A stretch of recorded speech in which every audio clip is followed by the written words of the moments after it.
Entertainment.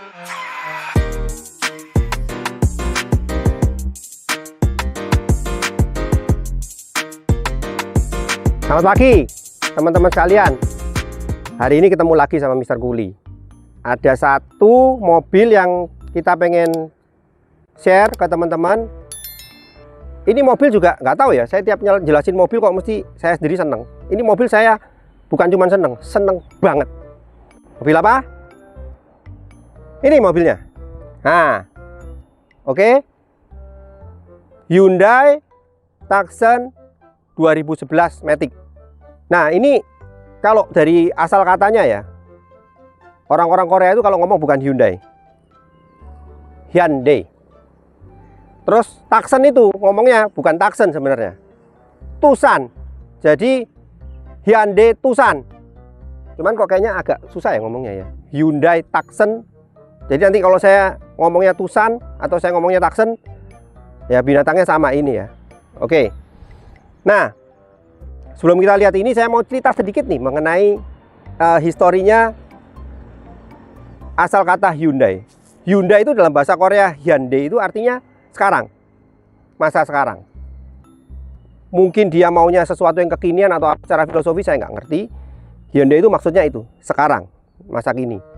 Nah, Tucson itu adalah salah satu nama kota di Arizona di Amerika Serikat ya. Itu julukannya Old Pablo. Kota itu julukannya Old Pablo karena dia salah satu kota yang paling tua di daerah sana.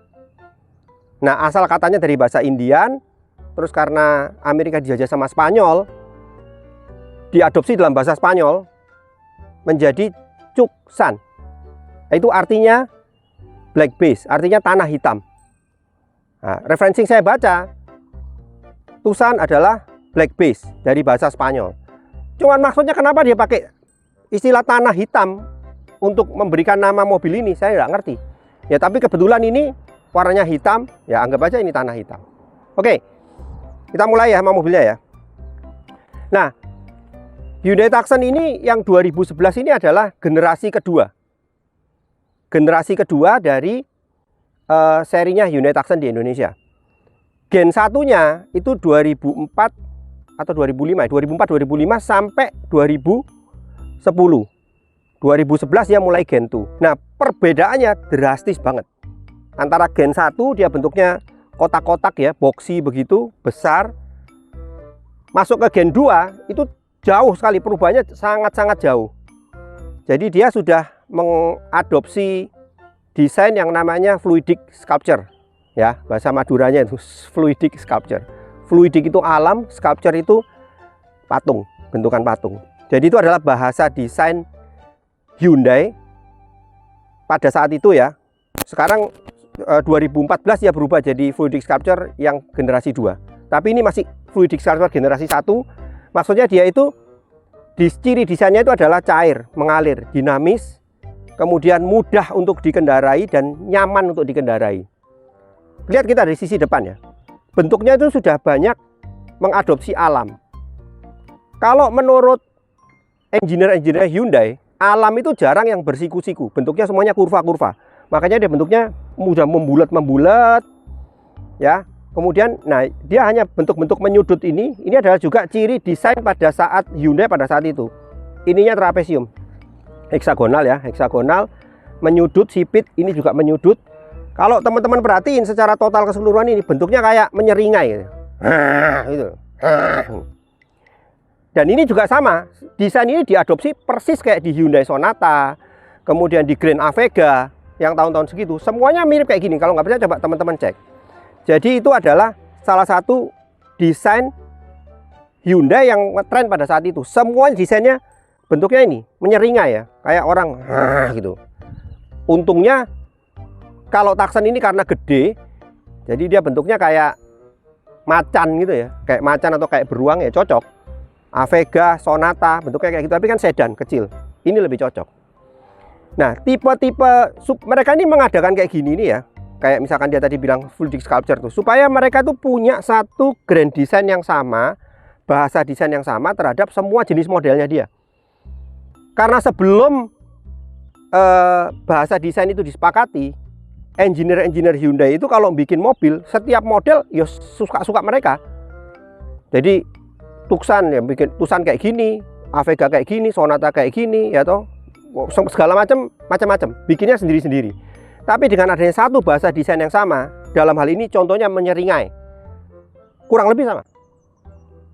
Nah, saudaranya dia nih, saudara tua nih, Jepang nih, Toyota sama Daihatsu, dia juga punya kurang lebih desain yang sama pada saat di tahun itu ya, kurang lebih sekitar 2011-2012. Teman-teman kalau perhatiin Toyota, coba lihat, Toyota itu bentuknya hampir semua depannya itu X. Nanti kita coba ya, nanti tim kita biar bikin contohnya nih, misalkan Rush, kemudian Avanza, bentuknya itu pasti X. Ini naik ke atas, ini naik ke bawah. Itu bahasa desainnya Toyota pada saat itu. Itu tadi Toyota. Kalau Daihatsu, dia bentuknya O. Keseluruhan desainnya itu dia bentuknya O. Jadi kita lihat misalkan contoh yang sama ya, Avanza sama Xenia di tahun kurang lebih segitu, 2012 sampai 13, 14, 15. Itu pasti yang Toyota bentuk cara, karena bentuknya hampir sama. Kalau kita cara ngeliat dari depan, nengeri, kalau kata orang Surabaya, nengeri itu paling gampang apa? Ya udah, pokoknya kalau Toyota bentuknya pasti akan cenderung bentuknya X, Daihatsu cenderung bentuknya O. Mau Avanza, Xenia, Rush, Terios, Ayla, Agya, dia punya bahasa desain yang serinya sama antar merek Toyota, antara Rush, Daihatsu, antara Rush, Avanza sama Agya itu akan sama X semua. Oke, kembali ke sini ya.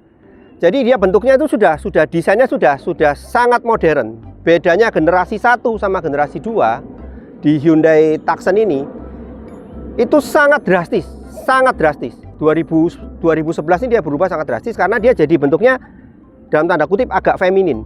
Kalau yang waktu itu maskulin, boxy, kotak-kotak, kalau dia bersudut-sudut seperti ini. Bentuknya juga desainnya sangat bagus pada saat itu. Karena Hyundai ini waktu itu mengusung misinya itu berat. Dia harus betul-betul mengalahkan dominasinya Jepang. Pada saat itu yang menguasai adalah CR-V ya. CR-V kalau yang 2000 cc itu kode bodinya yang RE1 sama X-Trail yang T31. Belum lagi yang lain-lain, masih ada Grand Vitara, kemudian Captiva juga sudah ada pada saat itu, Subaru juga sudah ada, macam-macam pada saat itu ya. Tapi Korea keluar dengan desain yang generasi 1, saya bilang nggak menarik ya, kurang menarik lah. Generasi 2 sangat total berubah. Nah, lampu nih dari sebelah sini menyudut, naik ke atas sipit. Nah, ini aslinya lampunya HD biasa ya, LED biasa, bolam biasa, multi reflektor.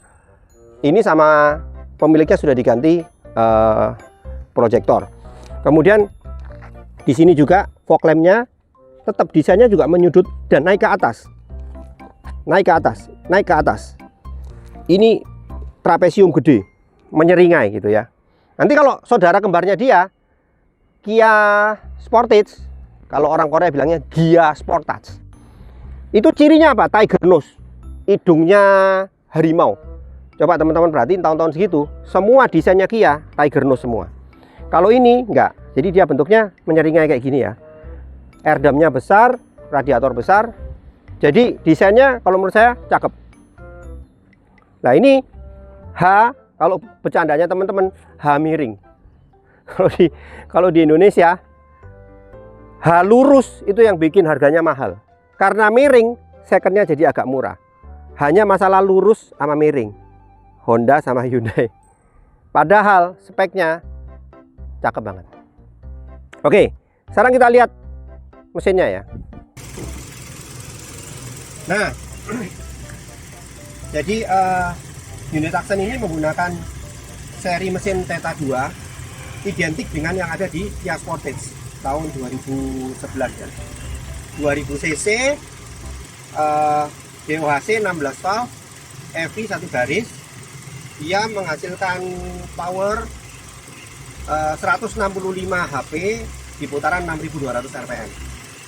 Kemudian torsi maksimumnya tercapai di 197 Nm per 6200 rpm. Tinggi, torsinya tinggi. Jadi Enak mesin ini, terus terang saya secara pribadi saya pakai mesin ini dan saya membandingkan dengan yang waktu itu saya pakai CR-V yang 2,4. Saya pribadi, pemakaian pribadi, saya senang ini ya, tarikannya segala macam. Nah, CR-V yang 2000 cc yang kode bodinya RE1 itu horsepowernya sedikit di bawah ini. Kalau ini 165, CR-V itu 156 di putaran 6000 rpm. Torsinya sama 197, cuman tercapainya di putaran 4000 rpm. Kalau kompetitor yang satu lagi X-Trail ya, T31 yang 2000 cc itu kurang lebih 140 horsepowernya, jadi lebih di bawah lagi dengan torsi 196. Torsinya beda dikit, powernya aja. Tapi yang menarik dari mesin-mesin keluaran Hyundai ini ya, dia itu betul-betul memperhatikan kerapian gitu. Dia tutupin dek plastik warna hitam, rapi, diklip seperti ini. Kemudian ini juga ada tutupnya, ada tulisannya Dewasi 16 valve. Terus dia punya, ini nggak ngasal. Terus terang ini salah satu yang paling baik. Berapa kali yang saya review itu, ini salah satu peredam panas dan peredam suara yang paling baik yang pernah saya lihat. Nah, Hyundai sama Kia ini itu kan berbagi platform. Jadi spare partnya Hyundai Tucson itu bisa dipakai, beberapa itu bisa tuker-tukeran sama Hyundai, Kia Sportage. Sama Kia Sorento ketemunya sama Hyundai yang Santa Fe. Kia Picanto ketemunya sama Hyundai Grand Avega. Jadi itu mesinnya identik. Karena di dunia juga dia memang sudah aliansi kan, karena Kia sudah diakuisisi sama Hyundai. Nah, karakteristik mesinnya ini adalah square engine, yaitu diameter pistonnya 86, langkah pistonnya juga 86 mili. Sama ya, jadi square engine. Square engine itu memberikan keuntungan bahwa distribusi tenaganya itu merata di putaran rendah sama menengah. Tapi di RPM tinggi, nah itu dia agak ngempos. Nah, mesin-mesin yang lain, contoh-contoh mesin yang long stroke engine yang langkahnya lebih besar daripada diameternya, itu kuat di posisi RPM rendah, tapi di tengah sama tingginya blade rest. Kalau yang square engine itu kuat di RPM tinggi, ya, tenaganya itu baru keluar waktu RPM-nya tinggi, RPM 12.000 gitu baru keluar. Nah, itu biasanya mobil-mobil sport, sedan-sedan yang memang butuh tenaga, tapi di putaran rendah sama putaran tengah blade rest. Jadi yang agak lebih all round ya square engine ini, Hyundai ini, Tucson ini. Jadi secara keseluruhan yang ada di ruang mesin buat saya ini oke ya. Tempatnya juga besar sehingga untuk apa namanya, memungkinkan untuk yang namanya modifikasi atau untuk melakukan servis itu dengan lebih mudah. Oke.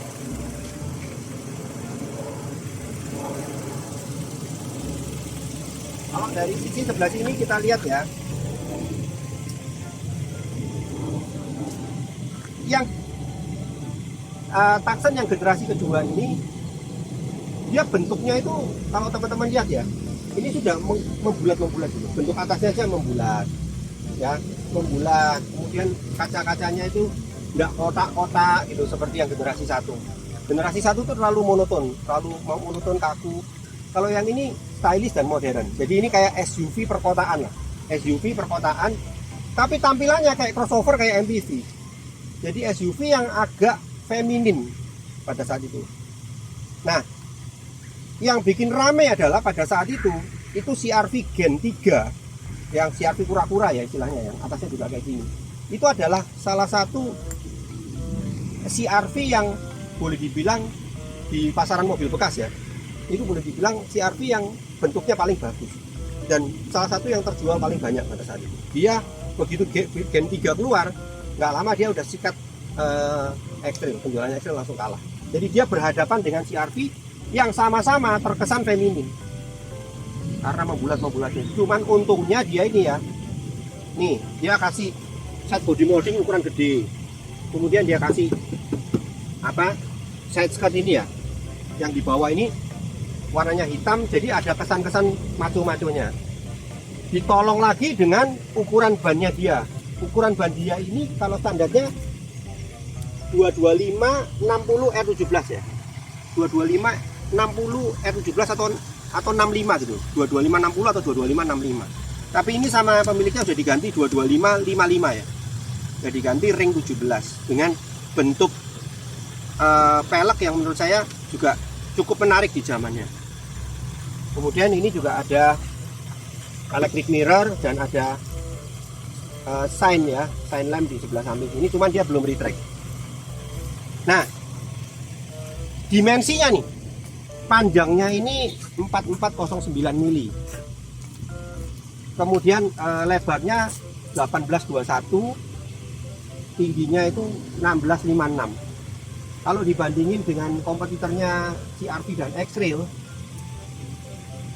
Hyundai Tucson ini yang paling lebar. Tapi kalau yang paling panjang itu X-Trail. Kemudian kalau secara tinggi, yang paling tinggi itu X-Trail sama CR-V. Ya. Jadi itu perbandingan dia dengan CR-V sama X-Trail ya. Dua kompetitor utama. Memang di segmennya dia ini kompetitornya banyak banget ya. Karena memang kan tahun-tahun segitu itu sudah mulai orang beralih ke SUV, tapi SUV pengennya mulai yang 3 baris gitu. Jadi ini SUV-nya salah satu yang bareng-bareng sama CR-V ya. SUV tapi tampilannya MPV, tampilannya crossover. Nah, yang menarik ya, tadi kan kita udah bahas bahwa yang paling panjang itu X-Trail. Tucson ini yang paling lebar. Yang paling tinggi adalah X-Trail sama CR-V sama. Tapi yang wheelbase-nya paling panjang itu Tucson. 2670 mm ya, 2,6 meter. Kalau CR-V itu 2619, X-Trail-nya itu 2629. Jadi dia nggak terlalu panjang, tapi wheelbase-nya panjang. Jadi stabil mobil ini. Mobil ini stabil. Ya, rem depannya ventilated disc, cakram berventilasi, belakangnya cakram. Oke, terus ground clearance-nya dia nggak terlalu tinggi. Makanya saya bilang mobil ini stabil. Nggak terlalu tinggi untuk ukuran SUV, tapi kalau dibandingin sama MPV sama hatchback ya tetap tinggi. Ini masih 170. Jadi kurang lebih 17 cm. Ya. Jadi ground clearance-nya cukup tinggi. Wheelbase-nya yang paling panjang. Jadi dia yang salah satu yang paling stabil di kelasnya. Kita lihat sebentar ya. Di sebelah dalam sini AC-nya tak nyalain nih biar panas bro. Nah, desainnya X-Trail ini ya, baik eksterior maupun interior, ini sudah yang desain ini dari Hyundai Frankfurt. Jadi dari Jerman. Desain mereka pada saat ini begitu keluar yang tipe ini ya, bareng waktu itu sama Hyundai Sonata, itu adalah desain pertama yang dikeluarkan dari konsep fluidic sculpture yang tadi saya udah jelasin di awal itu. Jadi desainnya sangat bagus, padahal tidak dengan bahan yang mewah. Bahannya ini hard plastik semua, tapi two-tone-nya, kombinasinya itu sangat baik. Desainnya itu sangat baik. Kalau kita lihat di dashboard seperti ini juga two-tone. Kalau ini variasi ya, biru-biru ini variasi.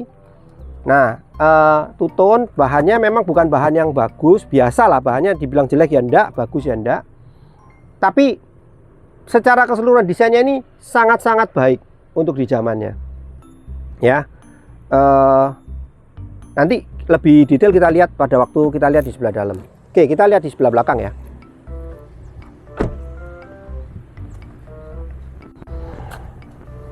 Nah, tampilan belakangnya Hyundai Tucson ini ya, ini cakep, minimalis, modern. Cuman ya kalau dibandingin dengan siapa nih? Dibandingin sama CR-V atau dibandingin sama saudaranya dia lah, Kia Sportage. Kia Sportage itu lebih atraktif. Kalau dia ini bentuknya lebih apa ya? Lebih minimalis. Coba teman-teman lihat nih.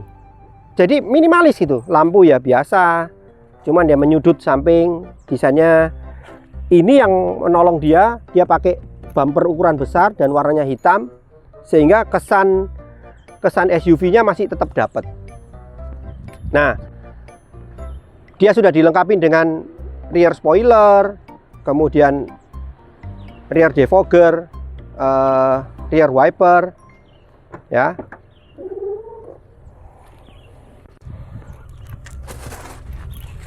Nah, ini ada cover penutup ya. Tujuannya untuk apa? Untuk kalau misalkan kita naruh barang-barang di sini, itu orang mau ngelihat dari kaca sini ketutupan. Jadi untuk lebih ke arah privacy aja sih. Nah, ukuran kalau kita lepas ya, saya pengen lihat seberapa. Nah, kalau kita lihat ukuran bagasinya ini 727 liter. 727 liter ini kira-kira dua kulkas 2 pintu yang gede itu dia masih lebih besar nih. Ya. Kulkas Samsung yang 2 pintu yang side by side gini tuh itu kurang lebih 600-an liter. Ini 727. Nah, kalau diperlukan lebih besar, jok tengah ini bisa dilipat, maka ketemu 1580 kapasitas, 1580 liter ya kapasitas bagasinya. Nah, iya itu yang tadi saya bilang ya. Jadi Hyundai ini dia memperhatikan betul finishingnya itu bagus, rapi, itu saya suka ya. Terus di belakang sini kalau teman-teman lihat ini sudah ada lampu penerangan ya, power outlet dia sudah sediain di sini, power outlet ya.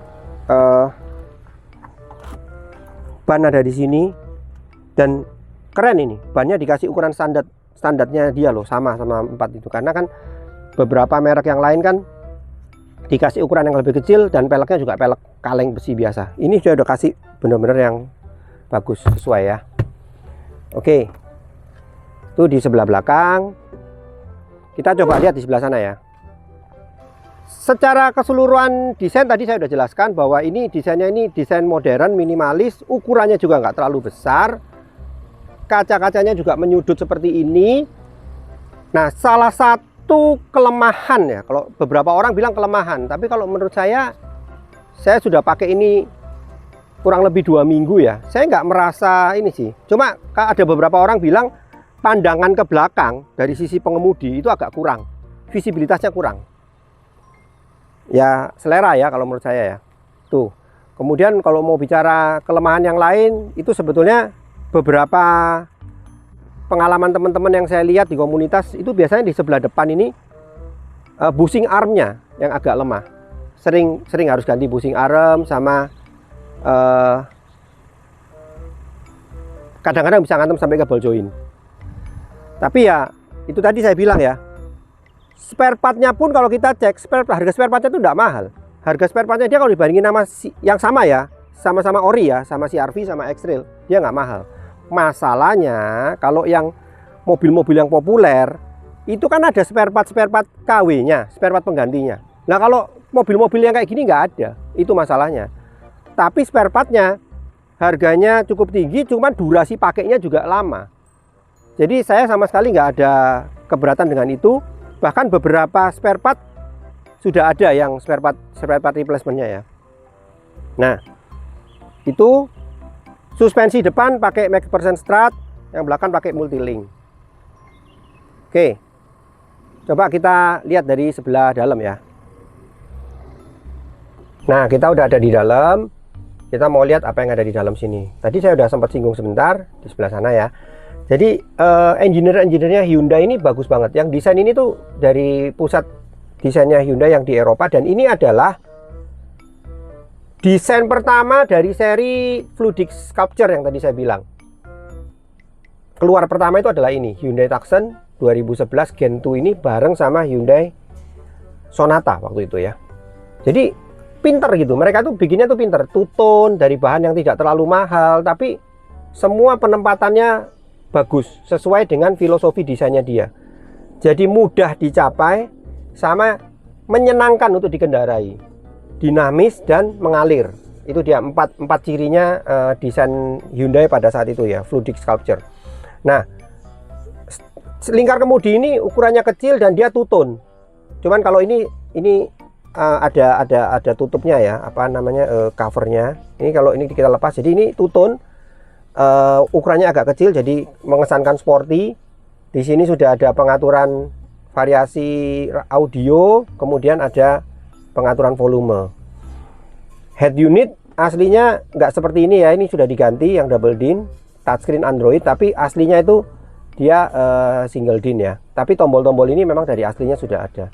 Pengaturan tombol-tombol ini juga menurut saya sangat menarik, bagus. Tombol memang belum digital, tapi pengaturannya bagus. Dia punya ini apa, kisi-kisi AC-nya vertikal, kemudian konektivitasnya dia kasih di sini power outlet aja ada 2 ya. Power outlet sini ada 2, di belakang ada. Terus ini ada aux, ada iPod sama USB. Di zaman itu termasuk oke loh. Ya. Kemudian ini ada 2 lingkaran besar, pengaturan MID ada di tengah. Macam-macam, dia ada trip, kemudian konsumsi bahan bakar sewaktu, konsumsi bahan bakar average, kemudian average speed, sama clock ya, sama odo. Electric mirror sudah ada tapi belum retract ya. Kemudian ini juga sudah tilt steering tapi belum teleskopik.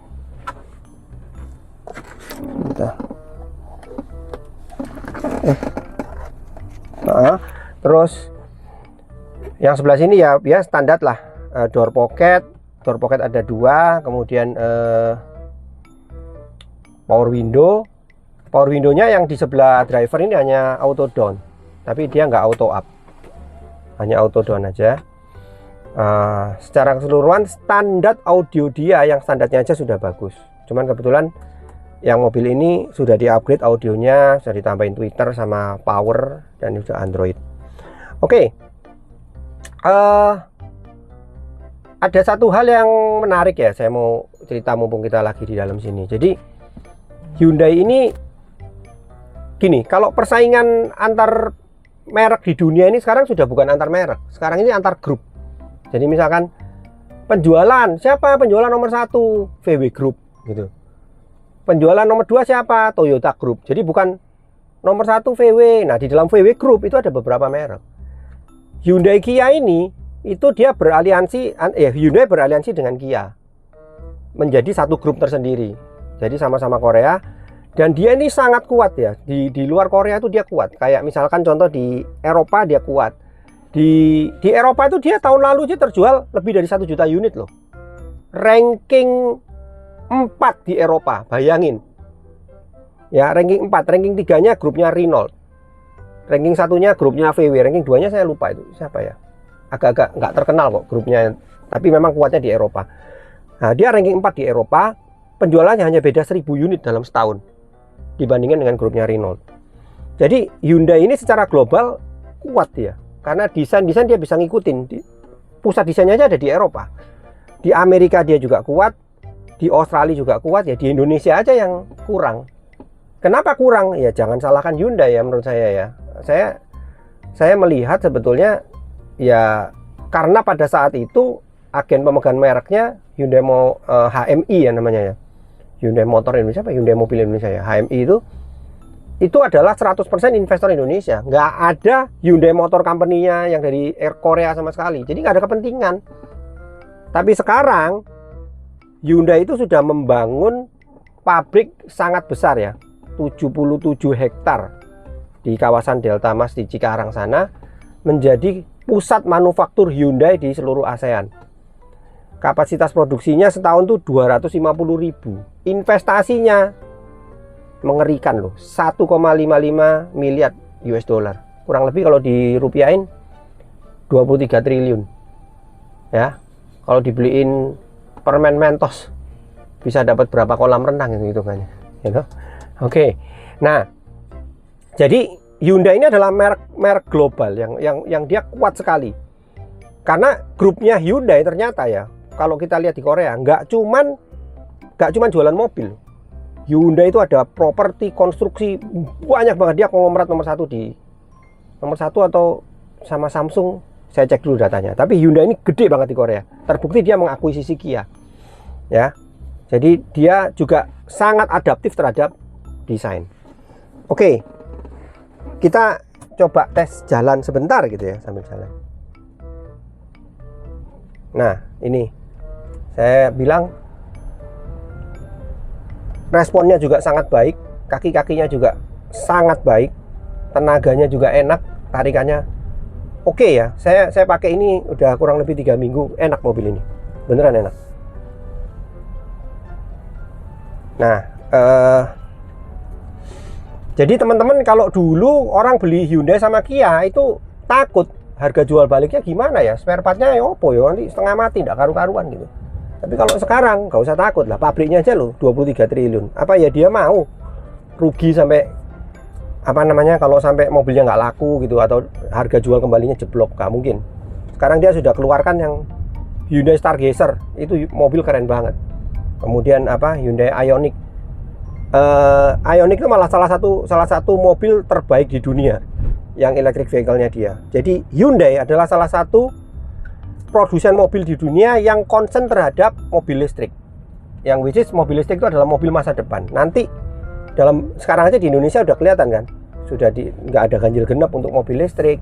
Semuanya akan semuanya akan berpindah ke listrik. Jadi semuanya akan listrik pada waktunya kalau menurut saya. Jadi itu ya kira-kira apa namanya informasi tambahan yang bisa saya berikan. Dan secara keseluruhan kalau dibilang mobil ini kelemahannya apa, ya kelemahan minor-minor. Nah ini nih, salah satunya ini nih ya, bahannya ini tuh bahannya tuh kayak karet gitu. Jadi dia selalu nyunyut, kalau bahasa Surabaya itu selalu nyunyut. Sehingga ini sama orangnya diganti nih pakai WTP ya, diganti pakai WTP, ganti skin gitu. Karena apa? Karena nyunyut, modelnya nyunyut, sama kayak punyanya Mazda 6 tuh teman-teman ya. Mobil-mobil yang apa namanya CBU 4 musim, begitu masuk ke Indonesia kena panas dak karu-karuan, itu nyunyut. Ini hampir semua Hyundai Tucson yang saya lihat sininya suka nyunyut. Jadi kayak gini nih diganti apa namanya skinnya seperti ini ya. Oke, apalagi kelemahan kecil lah kalau menurut saya. Ini kayak pilar ini buat saya kayak blind spot kalau buat saya. Dengan tinggi badan saya 181 kurang lebih, ini jadi blind spot ya, itu aja. Tapi secara keseluruhan mobil ini oke. Kita akan coba lihat sekilas dari kalau saya duduk di sebelah belakang ya. Oke, saya udah duduk di baris kedua ya. Nah, teman-teman bisa lihat ini headroomnya masih sangat tinggi. Posisi duduk juga enak ya. Kalau toh dia ada tonjolan di sini, tapi sangat-sangat kecil ya, karena dia kan penggerak roda depan, jadi enak. Ini legroom juga masih luas. Posisi duduk juga enak ya. Ini juga bisa diatur ketinggiannya, walaupun nggak bisa maju mundur, tapi dia diatur ketinggian cukup oke, saya bilang. Pandangan ke samping, nah ini buat saya sih, kalau saya oke ya. Cuman mungkin kalau untuk orang-orang yang tinggi badannya mungkin nggak terlalu tinggi ya, ini mungkin agak sedikit ketinggian jendela ini ya. Tapi oke lah, itu satu hal yang minor. Apa namanya, finishingnya ini juga bagus, warnanya juga bagus. Secara keseluruhan oke. Oh ya, ininya kalau joknya ini nggak ori ya, jadi joknya ini sudah diganti sama pemiliknya. Tapi satu hal yang menarik, bawaan jok kulitnya Hyundai Tucson ini bagus. Jadi yang tahun-tahun sebenarnya mobil ini saya tahu nih, mobil ini nih waktu sebelum diganti pun kulit aslinya itu nggak sampai rusak kayak gimana. Jadi which is kualitas kulitnya untuk Hyundai ini bagus. Apa jok-joknya juga cukup tebel, oke ya. Paling itu tadi kelemahannya tadi yang di sebelah sana sama ini sebelah sini nih. Nah ini kan suka begini nih, karena kan suka dibuat sandaran tangan. Ini kan kompartemen tengah ini kan sekaligus berfungsi sebagai sandaran tangan. Jadi ini saya juga heran nih kenapa nggak diganti sekalian ya sama orangnya. Ganti model gini kan bagus. Oke, jadi saya rasa itu yang bisa kita sharingkan. Kalau ada teman-teman mau komen, atau kalau misalkan saya mungkin ada data yang salah, mohon dikoreksi. Karena kan saya juga manusia, mungkin aja salah. Oke teman-teman, jadi saya rasa udah selesai ya kita mereview ini dengan segala kekurangan dan kelebihannya. Next kita akan bikin lagi video-video yang lain. Kebetulan beberapa video saya yang terakhir ini memang saya sendiri juga senang mobilnya.